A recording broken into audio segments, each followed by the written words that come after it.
Sarah Jenkins clutched her torn backpack tightly. It was Thursday morning, and the rain had just begun to fall. She had exactly 40 minutes to get to the other side of the city. The interview that could change her life was scheduled for 9 o'clock, and she knew there wouldn't be a second chance. The borrowed blouse from her neighbor felt a little tight. Her black pants had a small hole in the knee that she had tried to hide with a pen, and her shoes. Well, her shoes were the only ones she owned. But today would be different. It had to be. Sarah Jenkins was 24 years old and knew the weight of every penny that passed through her hands. Since her mother passed away 3 years ago, she had taken on the care of her 2 younger siblings and helped her father in the family's small candy shop. The dream of studying business administration faded in her first semester when bills tightened and someone needed to keep the household running. But Sarah had a gift. She organized spreadsheets for neighborhood merchants, created simple systems that boosted sales, resolved problems with an impressive practicality. Sarah's grandmother always said, "That girl has a mind God gave to few." On the other side of the city, Michael Harrison was finishing another meeting in his office on the 20th floor.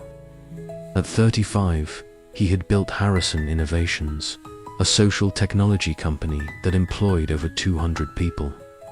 But lately, he felt something was missing. Innovations seemed empty. Projects no longer touched his heart as they once did. Michael also grew up in the periphery. He knew what it was like to count pennies to buy bread.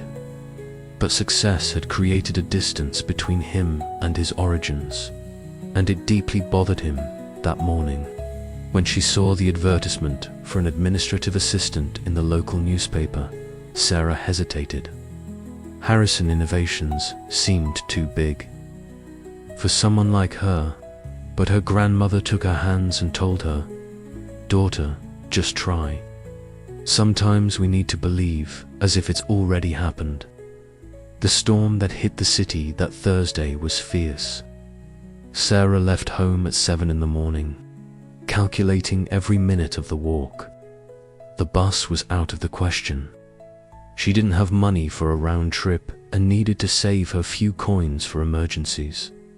Halfway there, near the main avenue, she saw an elderly man, about 60, fallen on the flooded sidewalk. He was trying to get up, but kept slipping in the mud. Without a second thought, Sarah dropped her backpack and ran to help him. "Be careful, Mr. Davies," Sarah said, offering her arm for support. The man smiled, recognizing her genuine kindness.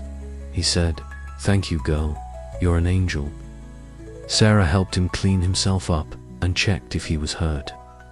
When she looked at herself, she saw the damage. Her borrowed blouse was stained with mud. The hem of her pants soaked, and her hands trembled from the cold and nervousness.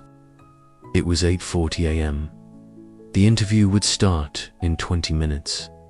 For a moment, Sarah thought of giving up.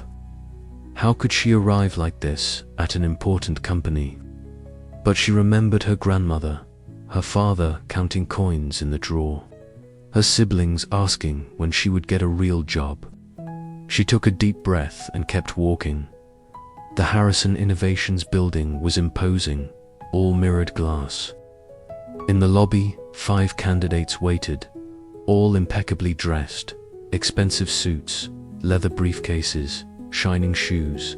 Sarah felt like a fish out of water. "Oh, she must be lost," whispered one high-heeled candidate to another. "Poor thing, she's probably looking for the restroom," the second candidate giggled.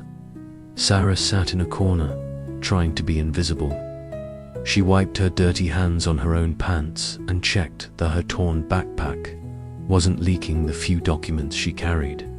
The receptionist, an elegant young woman, looked at Sarah with discomfort and asked, "Are you sure you're in the right place? The interview is for administrative assistant." "I'm sure," responded Sarah with a firm voice, despite her nervousness. At exactly 9 o'clock, the HR manager, Mr. Sterling, called everyone into the meeting room. He was a stern man with glasses and an impeccable tie. Mr. Sterling said, "Good morning. We will have a group dynamic. I want each of you to present a suggestion to improve our company's work environment." The candidates took turns with sophistication. Ideas, gamification systems, corporate wellness programs, digital feedback platforms. When it was Sarah's turn, she almost passed. But something in Mr. Sterling's expression, a poorly disguised impatience, made her react. Sarah slowly stood up, took a folded, crumpled paper from her backpack. "I thought about flexible hours for working mothers here," Sarah began softly. She continued, "I know women who lose jobs because they need to take their children to the doctor or pick them up from school. If the company offered 2 hours of flexibility per day without salary deductions, productivity would increase. Grateful people work better." She unfolded the paper, showing a simple drawing, a hand-drawn flowchart with alternative schedules and a compensation system. Sarah concluded, "The idea is based on the reality I know. Single mothers who need to work, but also need to care for their children. The company would gain more loyal and more humane employees." Mr. Sterling smiled ironically and said, "Interesting, but our company seeks more professional solutions." From the other side of the glass-walled room, Michael observed everything. He had arrived early that day and had decided to discreetly follow the interviews.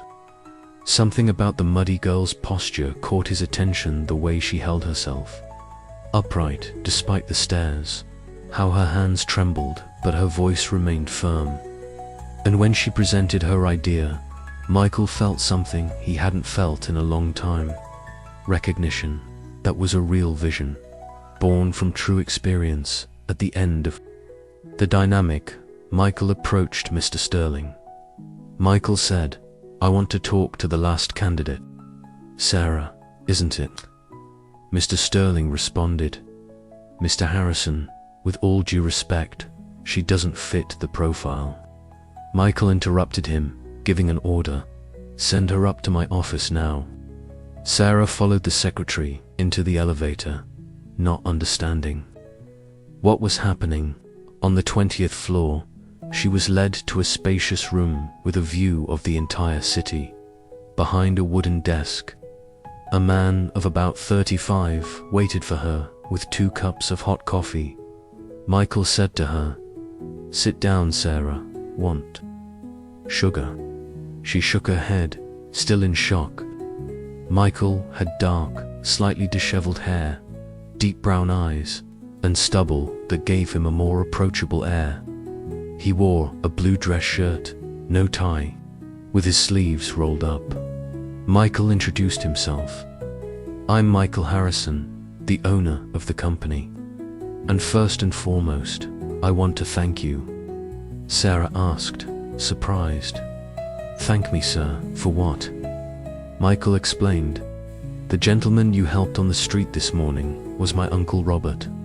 He just called me, talking about the angel girl who pulled him out of the mud." Sarah felt her face burn and responded, "I just did what anyone would do." Michael disagreed. "No, Sarah. Anyone would have walked past, especially on the day of an important interview." Michael leaned forward and continued, "You got here dirty and late because of an act of kindness. That says more about your character than any resume." He pointed to the paper she still held and asked, "And your idea from downstairs, where did it come from?" Sarah responded, "From my neighborhood.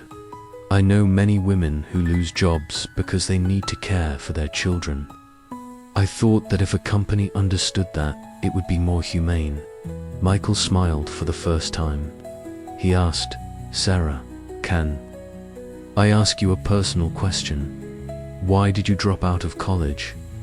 She hesitated, but something in his gaze reassured her. Sarah responded, "My mother died. Someone needed to take care of my siblings and help my father. Money was tight," and Michael completed her sentence. "And you chose family," Sarah confirmed. "I chose what was necessary." Michael stood up and walked to the window. "You know, Sarah, I grew up in a humble neighborhood. My mother worked 3 jobs to support the household. I know what it's like to count pennies to buy bread." He turned to her. "I built this company wanting to make a difference, but lately I feel like I've lost my way. Innovations became numbers, projects became targets. I forgot what truly matters." Sarah asked, "And what matters?" Michael responded, "People like you, people who know that dignity isn't bought, it's carried." Michael returned to his chair. "The position is yours, Sarah, but if you'll permit me, this is just the beginning." Sarah said, confused, "I don't understand." Michael explained, "I want you to coordinate a new project in the company, social inclusion policies, flexible hours for mothers, on-site daycare, scholarship programs for employees who want to go back to school, all based on your vision."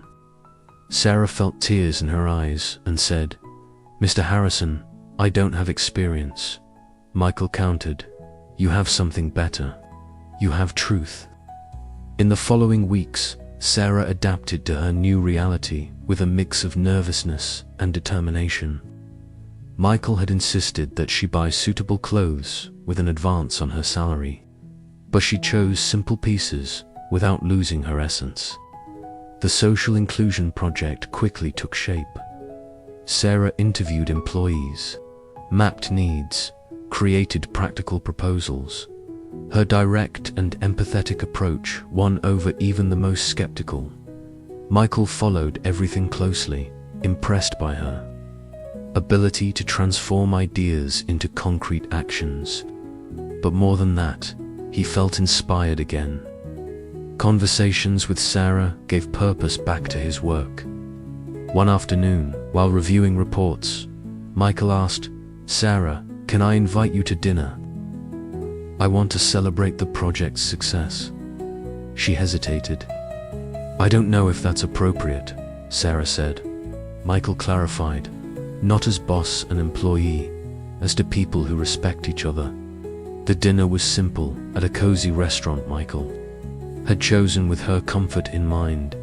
When Sarah walked in and looked around, Michael smiled and recounted, "My mother worked here as a waitress for almost 10 years. She always said that one day I'd bring someone special here for dinner with me." Sarah looked at him, touched. Michael affirmed, "And now you're here with the right person." During the meal, they talked about deferred dreams, responsibilities taken on too early, and how life sometimes surprises us in the details. "Do you know what impresses me most about you?" Michael said as they shared a dessert. Sarah asked, "What?" Michael responded, "You never lost the ability to care. Even carrying so much responsibility, you still stopped to help a stranger on the street." Sarah replied, "And you, what impresses me most about you is that even having everything, you haven't forgotten where you came from." Michael confessed, "I had forgotten ... until you arrived." Their eyes met, and both knew something special was budding there. 3 months later, Harrison Innovation's social inclusion project became a benchmark in the city. Sarah had been promoted to coordinator, but more importantly, she had found her place in the world at the program's launch party. As she watched working mothers calmly arriving, knowing they could pick up their children from school without fear of losing their jobs, Sarah felt a pang of gratitude in her chest. Michael approached, elegant in his dark suit. Sarah asked him, "Proud of our work?" Michael responded, holding her hand, "Proud of you, of what we've built together. Michael added, addressing Sarah. Sarah, these months by your side taught me something important. Success isn't what you achieve, it's what you build for others. He took a small box from his pocket. Michael began to speak. I know it's early. I know everything happened fast. But when you find someone who reminds you who you really are, you don't want to let them go. Sarah looked at the box with tears in her eyes. Michael told her, you don't have to answer now. I just want you to know, that rainy morning, when you arrived all dirty but with your head held high, that's when I understood you were exactly what was missing from my life. Sarah opened the box slowly, a simple, delicate ring, exactly her size. She asked, how did you know the size? Michael smiled and responded, I asked your grandmother. She said you deserve all the happiness in the world, and I agree. Sarah asked again, and what else did she say? Michael quoted the grandmother. She said that when you truly believe, the impossible already begins to happen. Sarah laughed through her tears. She then said, accepting, yes, yes, yes. I accept. I accept building a life with you. I accept dreaming. Together, I accept believing that sometimes, just sometimes, stories can have happy endings. Michael kissed her right there, in the middle of the party, as employees applauded. And Sarah felt she was finally where she was always meant to be. 6 months later, on their wedding day, Sarah wore a simple but elegant dress. In the front row, her grandmother cried tears of emotion next to her father and siblings. On the other side, Uncle Robert smiled proudly, knowing that his accident in the rain had changed her lives forever. When they exchanged vows, Michael whispered, to Sarah, thank you for teaching me that true wealth isn't in what you have, but in what you are capable of giving. And Sarah responded to Michael, thank you for showing me that deferred dreams are not lost dreams. They are just dreams waiting for the right moment. Sometimes, a rainy morning, a borrowed outfit, and an act of kindness can change the course of an entire life. And sometimes, recognizing dignity in someone's eyes is the beginning of the truest love story there is. If this story touched your heart, we invite you to join our community. Like this video so more people can discover it. Share it with your friends and loved ones. Perhaps it will inspire them too. And don't forget to follow our channel and activate the bell, so you don't miss any of our upcoming stories. Thank you for being part of our community.